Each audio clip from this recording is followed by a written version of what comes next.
Vicente Ramón Guerrero Saldaña nació en el seno de una familia de campesinos y arrieros pobres, el 10 de agosto de 1783 en Tixla, un pueblo ubicado en la Sierra Madre Occidental, cerca de Chilpancingo, y a unos 100 kilómetros del puerto de Acapulco, en el hoy estado de Guerrero. Sus padres fueron Juan Pedro Guerrero y María Guadalupe Saldaña, mestizos de origen negro, indígena y español, que, en la sociedad de castas de la Nueva España, sufrían el racismo y la marginación. De niño nunca asistió a la escuela, y en cuanto pudo, trabajó como peón en las haciendas azucareras de la Tierra Caliente. También laboró como arriero y así pudo conocer otros lugares y personas en los viajes que realizaba. Ya adulto aprendió a leer y escribir. A mediados de 1811 fue invitado a incorporarse a la insurgencia por los hermanos Hermenegildo y Pablo Galeana, quienes intentaban tomar Taxco por órdenes de Morelos. A principios de 1812, Guerrero se distinguió por su valor y decisión en la batalla de Izúcar, cuando resistió el ataque de más de 2.000 soldados realistas comandados por el Ciriaco de Llano. En la toma de Taxco demostró similar conducta, por lo que Morelos le otorgó el grado de capitán y poco después lo ascendió a teniente coronel, por su participación en la toma de Oaxaca. Entonces, Morelos comisionó a Guerrero para que reforzara la zona costera del sur. Ahí apoyó y actuó en la toma de Puerto Escondido, Santa Cruz de Huatulco y de Acapulco. Para 1820, derrotado y oculto Guadalupe Victoria, el único insurgente que aún sostenía la causa de independencia era Guerrero. Por eso, el virrey Apodaca le envió como emisario de paz a su propio padre, a cambio del indulto, del reconocimiento de su grado militar y de una recompensa en dinero. Se cuenta que llorando, hincado y abrazado a las piernas de su hijo Vicente, don Pedro le imploró que aceptara el ofrecimiento de Apodaca. Guerrero, en vez de contestarle, se dirigió a sus tropas en los siguientes términos: compañeros, este anciano es mi padre. Ha venido a ofrecerme recompensas en nombre de los españoles. Yo he respetado siempre a mi padre, pero la patria es primero. Ante el fracaso de Armijo y la negativa a indultarse de Guerrero, Apodaca envió a Agustín de Iturbide al frente de un poderoso ejército a combatirlo. Sin embargo, tras varios intentos, Guerrero lo derrotó en Zapotec el 2 de enero de 1813. Fue entonces cuando Iturbide urdió aprovechar el temor de los peninsulares de perder sus privilegios y las aspiraciones de criollos y mestizos, que veían en la independencia la oportunidad de un cambio para consumar la independencia de México. Iturbide invitó a Guerrero a unirse con este propósito. No tuvo que convencer a Guerrero, quien sucesivamente ya había propuesto sin éxito al general Armijo. Guerrero aceptó la invitación de Iturbide y el 27 de enero de 1821 se enfrentó por última vez a los realistas en un sitio llamado El Espinazo del Diablo. El 24 de febrero siguiente, Iturbide proclamó el Plan de Iguala, que proponía el establecimiento de una monarquía moderada conforme a los principios o garantías de independencia, unión y religión. Guerrero, fortificado en el cerro de Barrabás, ya luchaba una guerra cuyo único futuro era seguir resistiendo, por lo que el 14 de marzo de 1821, en Acatempan, selló con Iturbide la unión de los mexicanos insurgentes y realistas bajo el Plan de Iguala, mediante un abrazo que pasó a la historia como el abrazo de Acatempan. El triunvirato tuvo que imponerse con la fuerza de las armas al regionalismo exacerbado para detener el desmembramiento de la nación, y el Congreso se vio obligado a ceder y convocar a nuevas elecciones, donde la representación no se obtendría de acuerdo con los grupos sociales, sino por el número de habitantes. Conforme al discurso de su toma de posesión, el 22 de mayo, Guerrero logró que el Congreso aprobara una ley que prohibía la importación de textiles en contra de las políticas gubernamentales que se habían practicado hasta entonces, y que beneficiaba a los empresarios y fabricantes fabriles, especialmente poblanos. Pero Zavala era partidario de los altos aranceles como medida proteccionista, no de las prohibiciones, y no promulgó la ley, la cual no llegó a entrar en vigor, lo que provocó grandes protestas y exhibió la debilidad de Guerrero. Pero el primer reto del gobierno de Guerrero fue enfrentar el intento de reconquista de México de Fernando VII, a quien las tropas francesas habían restaurado como monarca absoluto de España en 1823. Reprimido el liberalismo español y suprimida la Constitución de Cádiz, Fernando VII organizó una expedición de casi 3.000 soldados para la reconquista de México, ya que los tratados de Córdoba nunca habían sido ratificados por las Cortes españolas.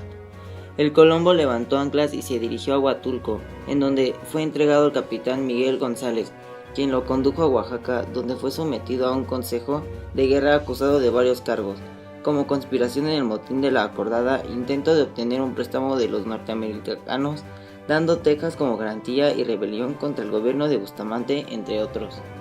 Fue condenado a la pena máxima y fusilado en Cuilapán la mañana del 14 de febrero de 1831.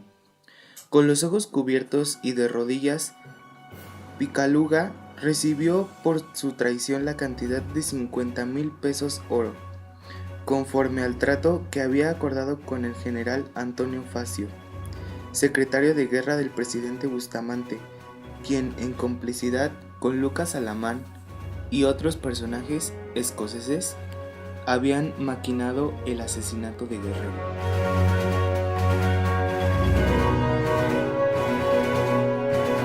Hermenegildo Galeana nació el 13 de abril de 1762 en Tecapan, Guerrero, hijo de un marinero inglés que se estableció en el lugar y fundó una acomodada familia de agricultores. Trabajador de la hacienda del Sajón, propiedad de un primo suyo, cuando con su hermano Antonio se unió a las fuerzas de Morelos el 7 de noviembre de 1810. Se incorporó junto a algunos hombres, armas y el pequeño cañón llamado El Niño, comprado a una nave inglesa en Acapulco. En 1811 derrotó en Tixla a los realistas, tomó Tasco y entró en Cuernavaca.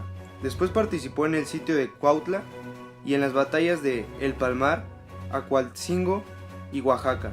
Buen estratega, ascendió a mariscal, fue derrotado en el Zapote y en 1814 en el Sajón, donde reorganizó su tropa y atacó Coyuca, aunque sin éxito.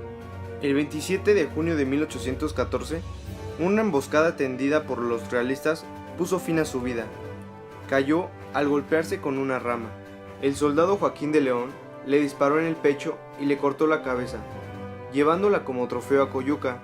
Con relación a su cuerpo, se dice que este fue recogido por 2 de sus soldados y sepultado en secreto para evitar alguna profanación, ignorándose dónde quedó. Fue así que el 19 de julio de 1823, el Congreso de la Unión lo declaró benemérito de la patria.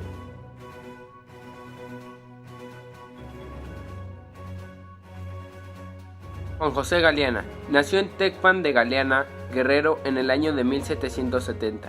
El 1 de noviembre de 1810, con motivo del estallido de la Guerra por la Independencia de México, ofreció, al igual que sus familiares, sus servicios a José María Morelos y Pavón. Dirigió como capitán una escolta para transportar y proteger el cañón El Niño. Pudo reunir un grupo de 700 hombres. El cañón había sido donado por él, sus hermanos y otros familiares. Fue el primer objeto de artillería con el que contó Morelos. Dirigió un destacamento en pie de la cuesta durante el sitio de Acapulco. Por sus acciones, Morelos lo ascendió a coronel.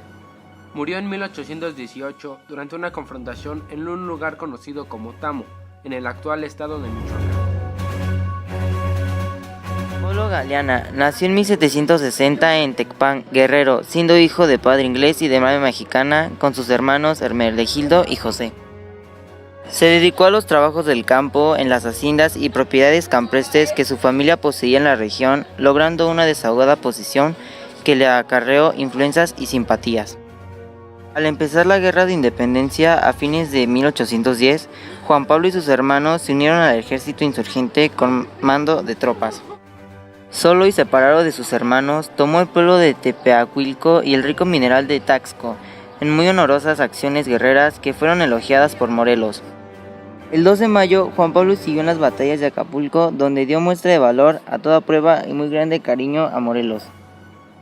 Su cuerpo no se encontró entre los muertos que se recogieron más tarde, pero se cree que o bien se despeñó en alguna de las barrancas cercanas, o herido pudo continuar su vida muriendo en otro sitio que se ignorara. Miguel Bravo fue un militar mexicano que participó en la Guerra de Independencia y se une al ejército con sus 3 hermanos Leonardo, Víctor, Máximo y su hijo Nicolás.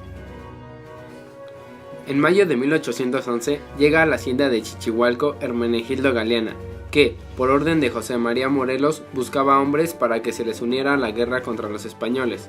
Enseguida se brindaron para unirse a la contienda Miguel Bravo y sus 3 hermanos Leonardo, Víctor y Máximo con su hijo Nicolás. El cuartel se estableció en Chilapa. Aquí el ejército se dividió en 3.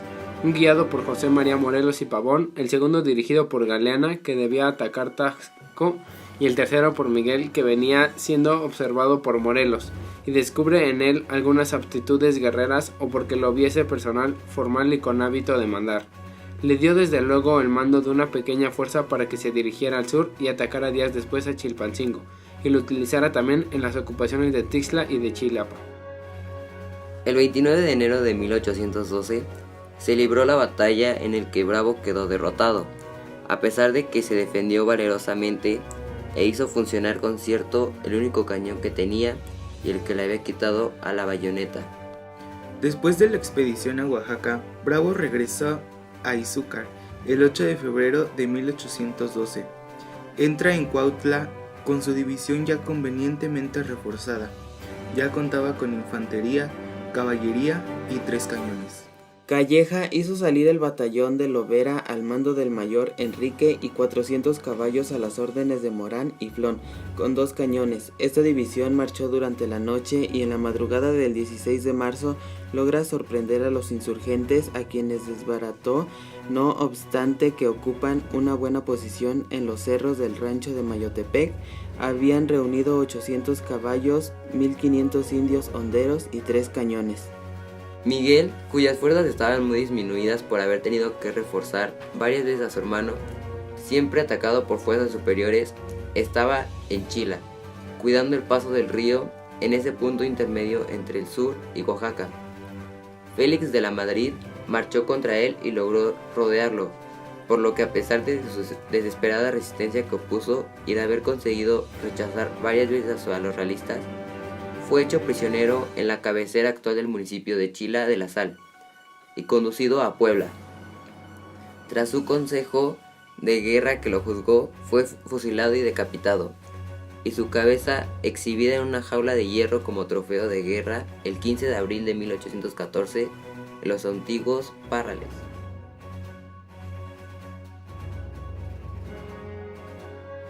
Máximo Bravo fue un militar insurgente mexicano que combatió durante la independencia de México. Nació en Chilpancingo, Guerrero. Al igual que su hermano, Leonardo Bravo, Máximo se sumó al movimiento insurgente con el fin de lograr la independencia de México. Estuvo bajo las órdenes directas de José María Morelos. Escoltó al Congreso de Chilpancingo cuando sus integrantes se trasladaron hacia Tehuacán. Participó en la confrontación de batalla de Texmalaca.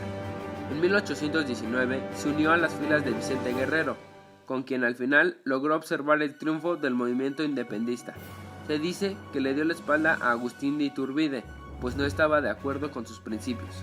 Murió en Chichihualco, Guerrero, en 1838.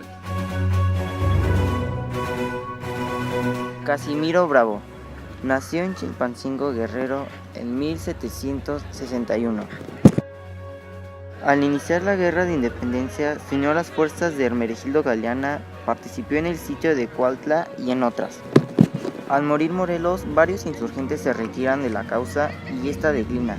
Casimiro no se rinde y lucha junto a Vicente Guerrero y a Pedro Asensio Alquiraz, aunque su sobrino Nicolás Bravo estuvo preso de 1817 a 1820. Este mismo se unió al plan de Iguala y apoya a Iturbide a esta generosa causa. Sobre él no se sabe más de su vida, solo que se retiró a Chichihualco, Guerrero, donde murió en 1840. Hijo de un rico hacendado criollo, creció en un ambiente de rechazo crítico a las actuaciones de la corona en Nueva España. Su padre Leonardo y un hermano suyo participaron en los primeros levantamientos insurgentes, por lo que en 1810, en plena juventud, Nicolás Bravo decidió incorporarse a las fuerzas rebeldes mandadas por su padre, pasando en mayo del año siguiente a servir a las órdenes de Hermenegildo Galeana. Adherido al plan de Iguala, reunió una fuerza militar con la que se presentó ante la ciudad de Puebla, sitiada por el general Agustín de Iturbide. Tras esta acción, Iturbide le concedió el rango de coronel del ejército republicano, nombrado consejero de Estado y miembro de la segunda regencia del 11 de abril al 18 de mayo de 1822. Asistió a la llegada del virrey Juan O'Donoghue y participó en los primeros enfrentamientos políticos que precedieron a la exaltación de Iturbide como emperador.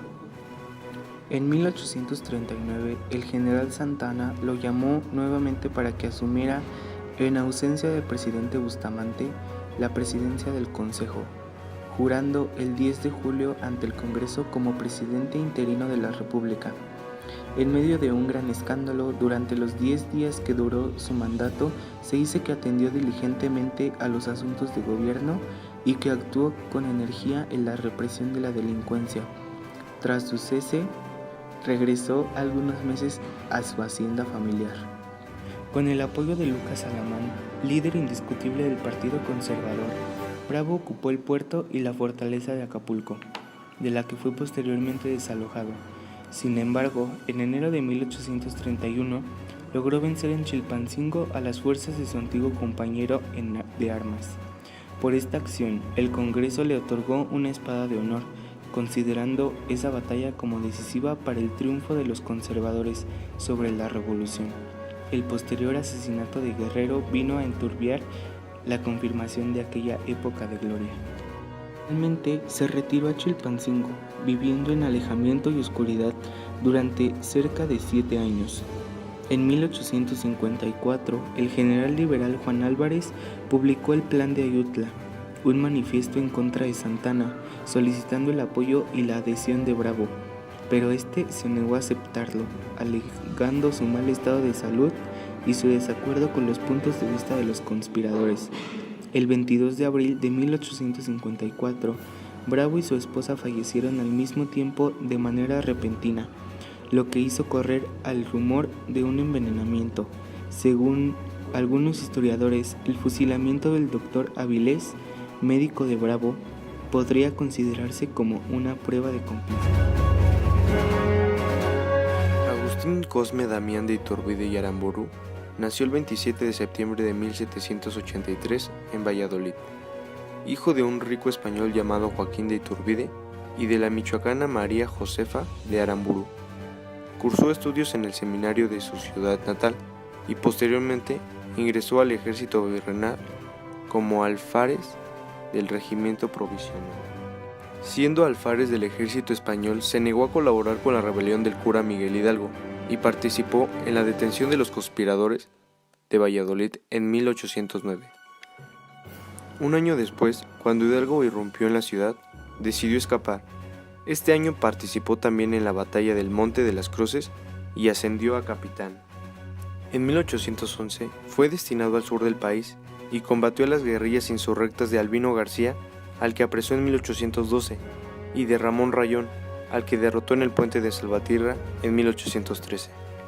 Ese año comenzó a ejercer como coronel y fue nombrado comandante general de la provincia de Guanajuato, donde siguió persiguiendo a los rebeldes y empezó a ser conocido como el Dragón de Fierro. En 1815, siendo comandante general del Ejército del Norte, venció a José María Morelos, pero fracasó ante los hermanos Rayón en Coporo. A causa de las denuncias presentadas por los comerciantes de Guanajuato, fue cesado en 1816 por el virrey Calleja, acusado de malversación y abuso de autoridad, aunque resultó absuelto gracias al apoyo del auditor de guerra Bataller. Tomó parte en 1820 en la conspiración denominada de la Profesa para oponerse a la implantación de la Constitución de 1812 en México. Ese mismo año, el virrey Juan Ruiz de Apodaca lo nombró comandante general del sur, con la misión de buscar un acercamiento a Vicente Guerrero y a Asensio, que mantenían insurgencia en aquellos territorios. Tras llegar a un acuerdo con Guerrero el 24 de febrero de 1821, en la población de Iguala, publicó un programa político que pasó a denominarse Plan de Iguala, o de las Tres Garantías, en el que proclamaban sus objetivos: religión, independencia y unión. El 25 de febrero de 1822 se eligió un Congreso Constituyente, pero un motín del regimiento de Celaya, en mayo de 1822, dio el poder a Iturbide, así que se proclamó emperador con el nombre de Agustín I. Cuando la Cámara se disolvió, creó una junta instituyente en octubre, reprimió a los republicanos y cesó al general Antonio López de Santa Anna, gobernador de Veracruz, en noviembre. Un mes más tarde, se produjo la insurrección de Guadalupe Victoria y Santa Anna, que lograron el apoyo de la mayoría del ejército, lo que forzó a Iturbide a restablecer el Congreso y a abdicar el 19 de marzo de 1823. En abril fue abolido el imperio y en mayo salió del país rumbo a Europa. Tras una corta estancia en Liorna, Italia, se instaló en Londres y el 13 de febrero de 1824 envió una exposición al Congreso mexicano anunciando su intención de regresar al país. Cuando llegó a Sotola Marina, Tamaulipas, el 18 de julio siguiente, fue hecho prisionero y fusilado en Padilla un día después.